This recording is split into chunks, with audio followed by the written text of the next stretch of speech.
You're listening to the Cinemental Podcast. Shall we begin? Welcome back to the Cinemental Podcast, where we discuss mental health themes from cinema, television, and popular culture. I'm Jeffrey Jones, and I'm a filmmaker and professor, and I'm joined, as always, by my brother, Dr. Joshua Jones, who, as well as being a small-town hero with big dreams, is a general and forensic psychiatrist. Jeff, I really resonate with the movie we're talking about today, RAD, because I also was our small town's best at a particular sport. I mean, our sport happened to be tiddlywinks, but I crushed those big town corporate tiddlywinkers. We did call you the Winker. We did call you the Winker for different reasons, actually. Big Tid was another nickname I got. Yeah. We want you to start your week off right with our podcast. We drop a new episode every Monday morning at 9 a.m. Pacific, Eastern. We drop it in the morning on Monday. We also drop a supplemental episode every Wednesday where we do a deeper dive into a topic that we didn't get to fully explore from our Monday episode. You can listen to us wherever you get your podcasts, or you can watch our hottest and spiciest clips and now full episodes on the YouTubes. Today, Josh, we're covering RAD. Let's do some 80s nostalgia. I know you're very excited about it. I was excited about it too until I realized I had never seen this movie. I think this movie is just great. It is an archetypal, archetypal 80s sports movie, and you'll go into it, but our viewers who haven't seen it, they will recognize the setup and the conceit of the whole thing. It's been applied to many, many different sports. I think this movie is fantastic because of how ridiculous a lot of it is, but a lot of it also really shows what the 80s were like, or at least what we thought the 80s were like, in terms of differences in kind of the freedom that kids had to move about town, which is very different than it is today. Yes, and as a parent, I would not have been a good parent in the 80s because I am a helicopter. I'm just woo-woo-wooing around my kids, and I have every intention of continuing to do that. I really don't know how people did it. Oh, yeah, okay, so for those who haven't seen it, RAD is about a small-town BMX rider who defies corporate odds and elite pros to race for glory in the ultimate showdown of guts, tricks, and underdog determination. Josh, what are the topics of the week we're going to cover? All right, Jeff. Well, we are going to talk about 80s nostalgia, kind of some of the psychological underpinnings about nostalgia, why the 80s has kind of a hold on our zeitgeist over the last few years or so. We're going to talk about being an elite athlete, what that is like, what are some of the psychological pitfalls that come along with it, what you can do if you are really trying to make it in an athletic endeavor and you have some anxiety, you have some other things that come on. It's really can be applicable to a lot of different high-end activities as well. So, Josh, I wish we had a real BMXer, to chat with us about this movie. I wish I knew somebody in that space who used to do this like professionally. Oh, wait, I do. His name is Kurt Yaeger, and he joins us now. Kurt is a actor and a writer, and back in the day, he was a professional BMXer. So I'm excited to hear Kurt's perspective on RAD, but we're also going to talk about the mental health issues that professional athletes go through. So, Kurt, I'm excited to have you today. Kurt, you were a professional athlete at some point, correct? I rode BMX for many, many years. I started out racing and then turned pro when I was very young. Traveled around the world, did a lot of different tours, sponsored. I did that for about 10 years. How old were you in those 10 years? 14 to 24, 25. Okay. I want to talk about RAD, and I want to talk about the nostalgia of the film. I was telling Josh, you might have heard this, I actually had never seen RAD. I remember loving RAD. And then when I started watching, I was like, oh, I've never seen this movie. Wow. But it's one of those movies from the 80s that, like, it was similar to Airborne. There was a ton of other movies that were kind of like it. So I just was like, I kind of knew that I would like it, but I had never seen it before. It's a great movie. It kind of does hold up. Yeah, I mean, it was one of my favorites, obviously, but I knew everything about it. And, apparently it didn't do well in the theaters and then became like the number one rented video of all time for like 2 years in a row. Yeah. But I remember every single part of it, like from them,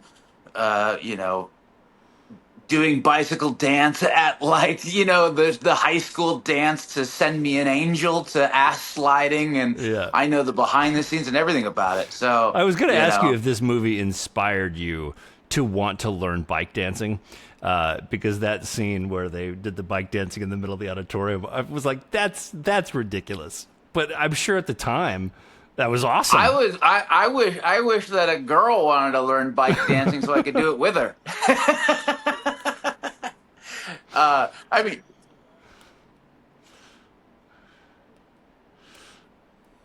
featured bike dancing, of course it did. Yeah. Oh yeah.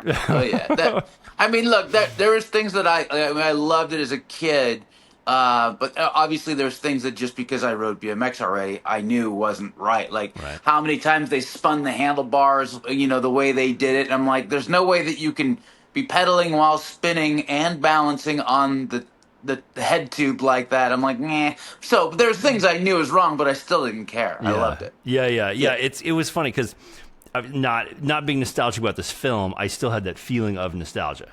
The music. One of the things that I thought was really interesting because we have come so far from it. Like there were certain genre expectations that I have now watching newer movies where I'm like, oh, there's going to be a bunch of Karens in town. Everybody's going to hate this kid. This kid's a punk. That wasn't true in this movie. And that wasn't true of a lot of movies of the time. This movie was about the community coming together to help this kid. You have the old lady at the very beginning saying like, well, what about our local writers? That wouldn't happen today. In the town hall meeting, right? Exactly. Yeah. And even at the very beginning, everybody was kind of for these kids. And, some people didn't like the way that their newspaper got delivered. Most people did. It's like everybody loved these kids. Because back in the day, and this is Kurt was where you might disagree with me, but that'll be fun. Back in the 80s, we understood who the bad guys were. The bad guys were the corporations. And I want to tie this to something that I saw in the news recently, where Delta has now recently come out with like they're using AI to increase the price of flights. As you search. As you search. Corporations are the bad guys, and we knew this in the 80s, and now corporations have kind of taken over. They control what movies get made, and so now all of a sudden corporations aren't so bad. Other people are the bad guys. We knew what was up in the 80s. Yeah. What do you mean we? We were children. Well, I'm just saying Gen X. Gen X sort of understood. Who the bad guys were. I think that it was a lot easier back then to not be as, not saying that corporations were bad, just not be unilaterally jaded so that every piece you had to do was about a political position or something else, where this was just about people being people. And you saw there was the cop, right? Big handlebar mustache, but and chasing him when he was doing a little bit of wrong, but kind of, also he like even it. Early he winks at him. He's like, well, the old guy who mad that he's getting his coffee knocked over from the throwing, right? Like every one of those was like a curmudgeon, different type of person, but they all were aligned. I would say then, like what the American dream, like 100%, because it wasn't. It's not that it was about corporations being bad. It was about communities being good. And it was about which I love. Like, and I don't know that we see those messages as much anymore. And I kind of miss it, in a way. Well, I think when you do, it almost gets like shit on, Agreed. Because it's like so you 80s can't nostalgia. even do it. It's like, well, what was the point then? Or there's too many of these people, and you're like, it was just a movie, right? Like, can't a movie just be a movie too? Like, I mean, we're talking about geopolitics about RAD. I mean, it was a bicycle movie where the corporate company came in, and even the guys who ran the corporations like gave up eventually. And Bart Taylor, right? He was like, all right. He even stopped and Okay, but how awesome was that? I thought that was Yeah. so cool, and I can't think of a really good example currently, but I love it when like the bad guy turns out to like not be the bad guy and is honorable. And it's like in a way, Bart's to me the most interesting character because he's like, Yeah. I just want to have it out with the best. Whoever the best is, let's fight. Well, that's Apollo Creed in Rocky. Yeah. Like he gave the little guy a shot and Yeah. like was like, nah, like let's not do this. Let's actually fight, you know, and like that's the same kind of thing. And I think that's like just a piece of honor, you know. It's like you don't want to cheat, you don't want to do any, you know. Today it's like win however you can. There's like no, beat the best. Right. Okay, so being a guy who didn't see the movie until recently, I was struck by like I've seen enough BMX clips on YouTube from like Red Bull. If you made this movie today, how much more extreme would it be? This was incredibly tame.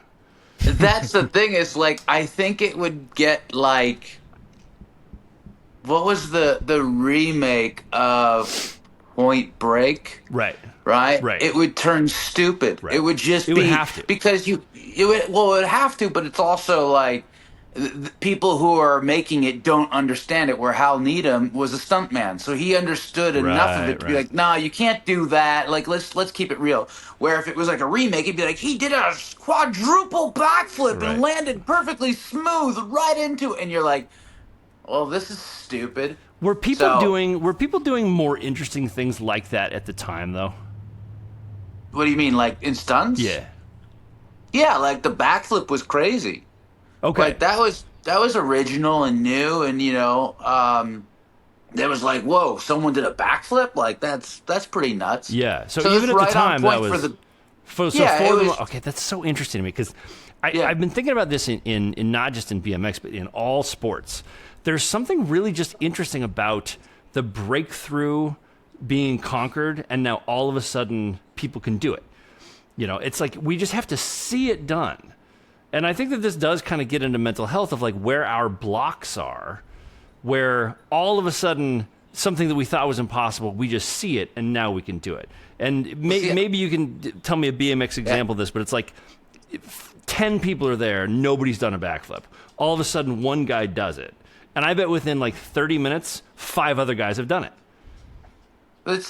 Well, there's a I can't remember what it is. Maybe you could Google this, but it's actually a scientific proven thing where once something is done, it's actually easier to do it the second time. Right. Josh, is that true? Whether it's a combination. It's absolutely true. I love it. Okay, so Josh, I'm going to bring you in on this because I'm excited about you answering this question before I give Kurt a chance to answer it. This is kind of the big topic, I think, of this episode that I want to talk about because I want to talk about mental health in the extreme sports world. Josh, are people who do extreme sports, are they mentally healthy? Well, they certainly can be, but I think that there are parts of their mental health, of their mental makeup, that leads them towards extreme sports more than others. Okay. And you're probably talking about thrill-seeking behavior, impulsivity, and kind of that drive for that adrenaline push. I think you'll see, you know, I don't want to paint with a broad brush. Not everybody's like that, but certainly people who are gonna want to do thrilling sports are going to be fueled by that thrill. So I don't think that's mentally unhealthy. I think it's just a different type of makeup. We do see a lot more people in extreme sports have ADHD, which, you know, in and of itself is that's impulsivity, hyperactivity, thrill-seeking behavior. So we know that is true. But kind of, you know, everything that Kurt has described so far doesn't have to be mentally unhealthy, right? Right. That's so interesting. Do they know why it's tied to ADHD? Does it just kind of calm the nervous system in a way, or what's going on there? It's a chicken and an egg question, really, Jeff, because I mean the symptoms of ADHD are really in 3 main categories: inattentive symptoms, hyperactive symptoms, and impulsive symptoms. So that people get bored easily, people have thrill-seeking behavior. All those things lead to trying to do things bigger, better, faster, and that's where your extreme sports come from. Yeah. Yeah. Okay, Kurt, you made this kind of joke earlier, but I'm gonna push you on it now. You made a joke that like, well, I'm not really mentally healthy. Do you think that way because you do extreme things, or is it completely unrelated? And we'll get into that in another show. Well, I think the question for me doesn't function because to me they're not extreme. Sure. Okay. All right. Like to me, I'm like, I see it as calculated risk. Right. There's definitely things I've backed away from, being like, I'm just not feeling it. Like everyone's done that, right? Yeah, you know. yeah. And I mean, we even have like little subculture rules. Like if you roll up to a rail more than 3 times, just don't do it.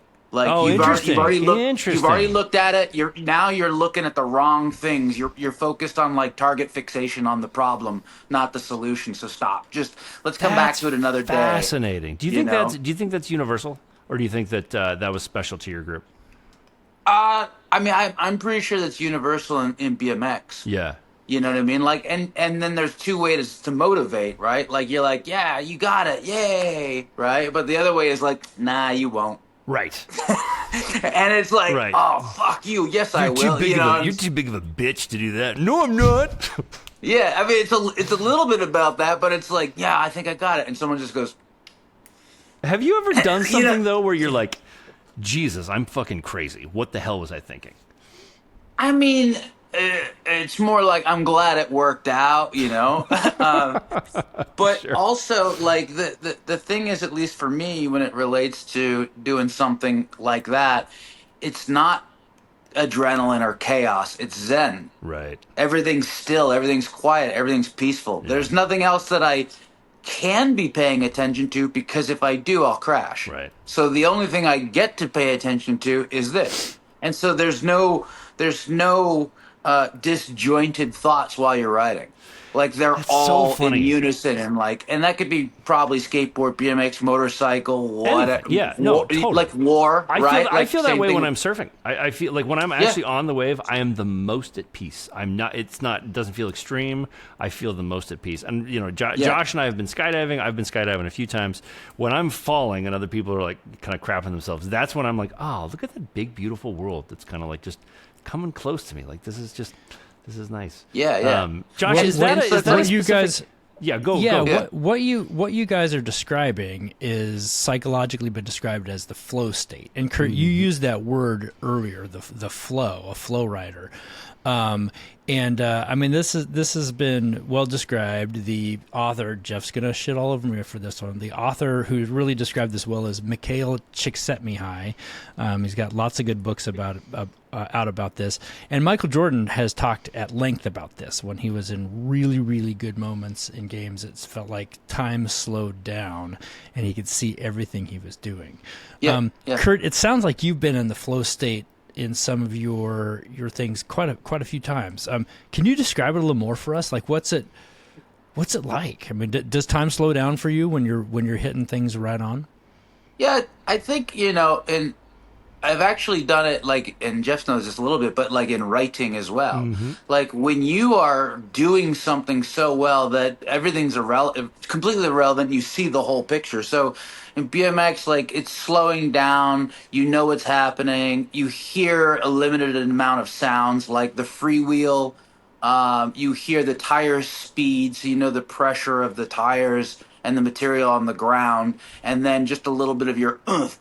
And, just a little bit of that's it. There's not a lot else, like when the music's playing, like, you got Metallica on, it's like, I was at the gym once, and my headphones died, and it switched over to my phone and started playing out loud. And I was listening to my favorite pump up song, which is "Let It Go" from Frozen. And there're just a couple dudes who are around me, and they didn't even mock me. They're just like, right on. Right on. Like, do you think, Kurt, there's an opposite of the flow state? Do you think that, like, when you're, because I've had this happen before where, like, I'm rock climbing, and I think, oh crap, I'm in trouble. I'm gonna fall. I don't want to fall, and all of a sudden, like, things that I could do with my hands, I just can't do anymore. Is there an opposite of the flow state? Yeah, I feel like that, for most people that's every day. It's just stuff. It's just stuff. Do you know what I mean? Like I can't even watch TV anymore because of I've gone to like people's houses and they're like watching TV for like the Super Bowl or whatever, and a commercial comes on. I'm like, I can't even be in the room because this is so offensive to my intelligence. You might Like, have a lot of ADHD. I'm not a doctor, and I think I can probably diagnose you as ADHD. Yeah, Josh, no, you met Kurt for half a second. Does he have ADHD? I'm going to skip past that, Jeff, but I do want to go back to the opposite of the flow state, because one of the things that sports psychologists really work with high-end athletes on is when they get into a particular probably anxiety state where they get the yips, and that comes from a golfing term where people will kind of choke on really short putts, and it's sometimes really hard for people to get out of it. It cascades on the anxiety and the worry. Oh, I'm going to screw this up, and that becomes a self-fulfilling prophecy. Kurt, do you ever have you ever gotten the yips? Or or the spins. I mean, I think Simone Biles. Simone Biles had it so bad she pulled out of the Olympics. Yeah. Have you ever had something like that? Wouldn't have described any of it like that. I would describe it more like PTSD, where like you're almost psychologically removed from the environment and you're watching it all happen, and you're like, now you're second guessing yourself because you're watching it happen, you're watching other people watch you, and you're too self-aware. So the only way I could break that cycle was to do something crazy that I know I've not done, and that's not crazy like woo, like just like whoo, I've never done that before, so I know this is not a repeat. So there's a moment in Tin like Cup. A shock to your system. There's a moment in Tin Cup where his caddy is like, okay, put your head on backwards, roll your pant leg up, and Kevin Costner's like, I look stupid, and then he hits the golf ball. He's like, well, you're not thinking about your swing anymore. It sounds exactly like what you're talking about. Oh, that's a perfect segue, by the way, into because I want to talk a little bit about the mentality of professional athletes. It is the yips, but there's also something that I think is really fascinating about like. You say golfers with putting, Josh, but I do think that, like, just in general, going from practice and being exceptional when it's just you to just having the performance pressure of it being televised, of it being that you're doing this for money, of it being a professional. I think that that's the hardest part of being a professional athlete, is dealing with the mentality of the change to the professionalism. Do you think that's fair, Kurt, or did you have any... you might not have had any issues with that because I just don't think you care. But when I think of free throws this way, where you're playing a basketball game and you're just kind of in the flow state. But when you're shooting a free throw, it's a very specific action that you have to perform.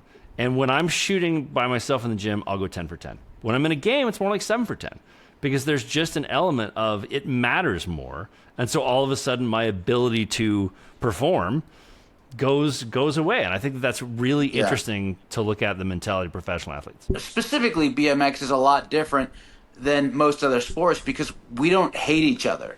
Like if someone went in front of me and pulled a new trick that I never knew he did, and he's got a better score, I'm like, you fuck! that was so sick! What am I gonna fucking do now? I don't believe that. I don't believe that, Kurt. I think that might just be unique to you.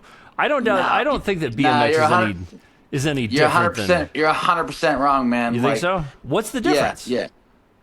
We're doing an individual sport. So the fact is that we're competing against ourselves to be the best. And if you pulled something really fucking sick, it was better than what I did. Yeah, but that's not going to be different for like ballerinas or gymnasts.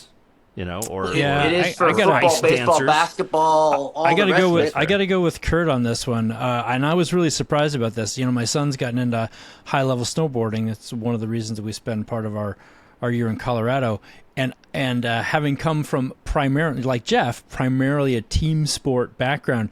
I was really surprised at how much these high-level snowboarders are rooting for the next person to do something better than them or to get to the next level for them. So it sounds very much like what Kurt's describing. And I do wonder if it is a difference between a team sport and an individual sport mentality. Well, okay, Kurt, this is really interesting because you and I, you more than me, you were a professional athlete. I played one game professionally in China because they bought me dinner.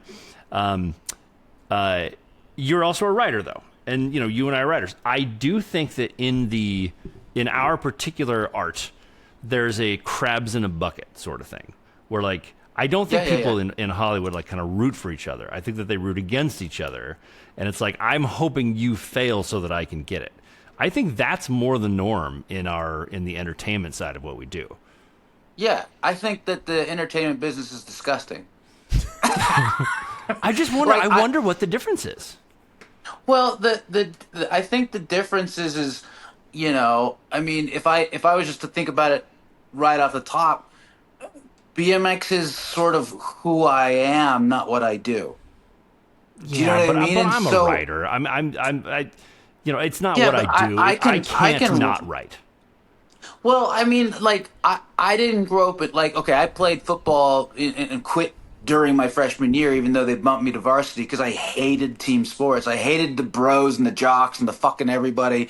I hated that the coach was making me do exercises when I wanted to learn plays, even though I was already racing BMX 5 days a week. Right. I was like, I'm already more athletic. I don't need and I couldn't do what I wanted to do.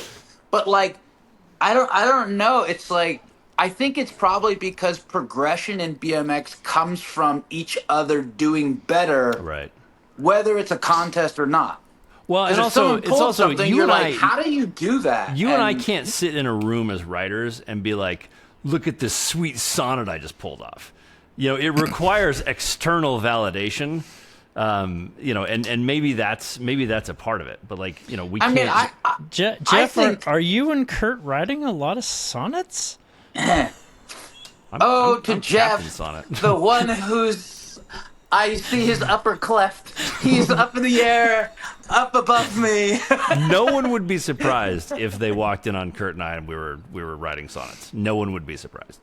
Okay. I feel like that's probably my biggest frustration with Hollywood is I still feel like a BMXer wanting everyone to win around me. So I wonder. I don't know this for a fact, but to hear you talk about. That you just kind of don't give a shit if you failed and you move on to the next thing. I see that in a lot of individual athletes, the extreme sport athletes, and I wonder if that is a characterological difference between team sport athletes and the extreme sport athletes. I mean, people who gravitate towards, volleyball, basketball, football, things like that. That might be. I mean, that's just something to look at. I'd not thought of that that before, but I think a lot more team sport athletes are probably up in their own heads more than you guys are here. Yeah, I mean, one of my favorite quotes is Sir Winston Churchill, which is success is the ability to go from one failure to another with no loss of enthusiasm. Right. Yeah. Come on, that's everything. Yeah, Larry Bird would say, if you're on, shoot. If you're off, shoot until you're on. Same sort of thing. Well, and we can see who's classier. You've got Sir Winston Churchill. I've got Larry Bird. Or failure is the process of success. Yeah. Right? And so you just go, oh, I have to fail to learn fucking anything.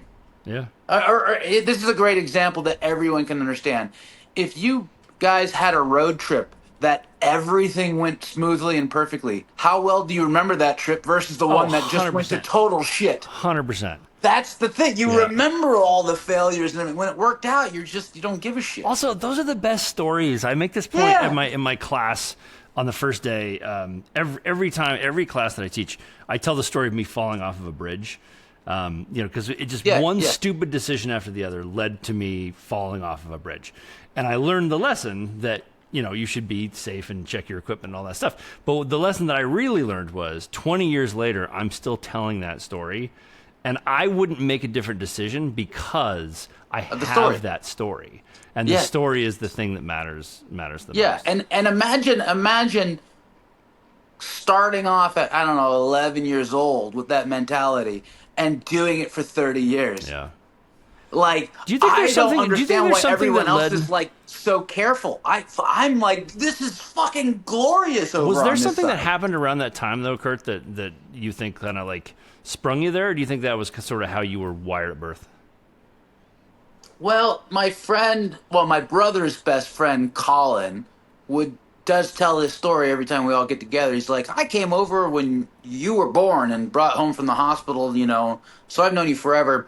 And one time I came over and your dad was throwing you to the top of the second story, Right. like of the thing, and you were like, more. You know what I mean? So I don't know if it's that. Yeah. Josh, but there was is there good science on this, Josh?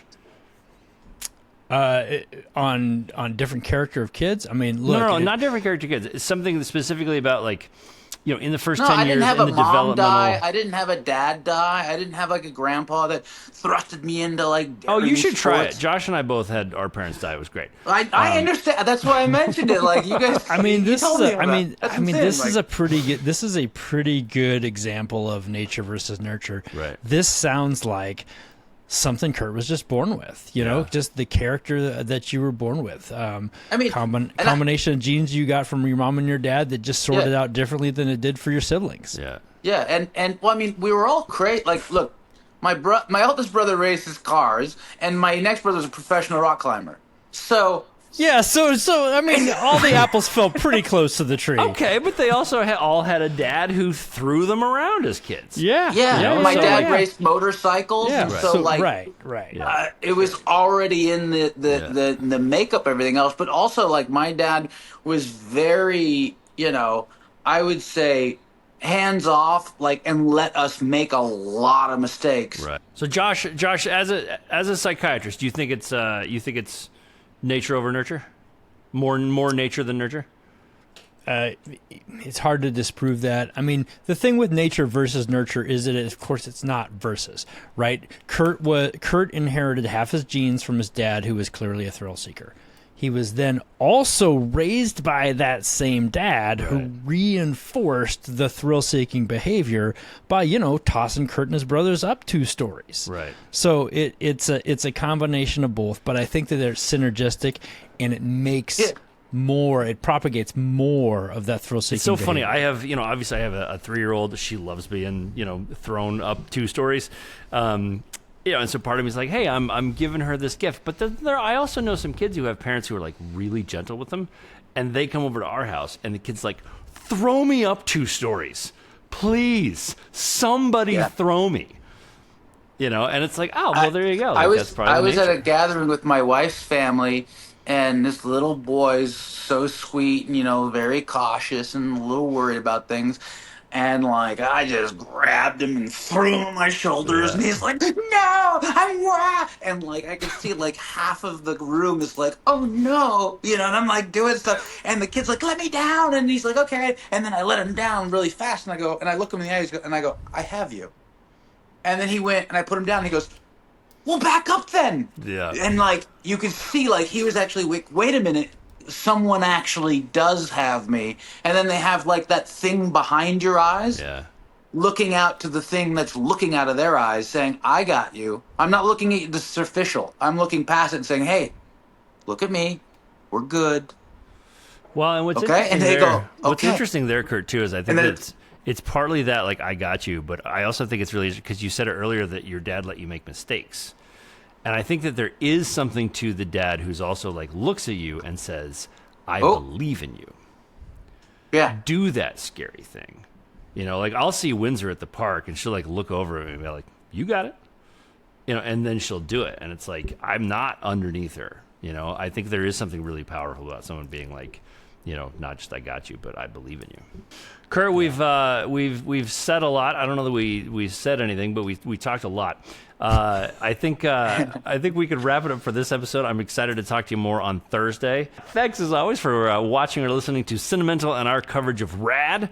If you like this episode, please subscribe anywhere you get your podcasts. You can also watch clips of Cinemental on YouTube, where we'd love to hear what you would like us to cover next. You can also watch my companion series, The One Thing, where I take a deeper dive into screenwriting, both available on the Large and in Charge channel on YouTube. I will be doing an episode on 80s nostalgia films. Follow Dr. Josh Jones, America's Psychiatrist, on Blue Sky. This has been a Large and in Charge production. For Josh Jones and Kurt Yaeger, I'm Jeff Jones, and we will see you next week.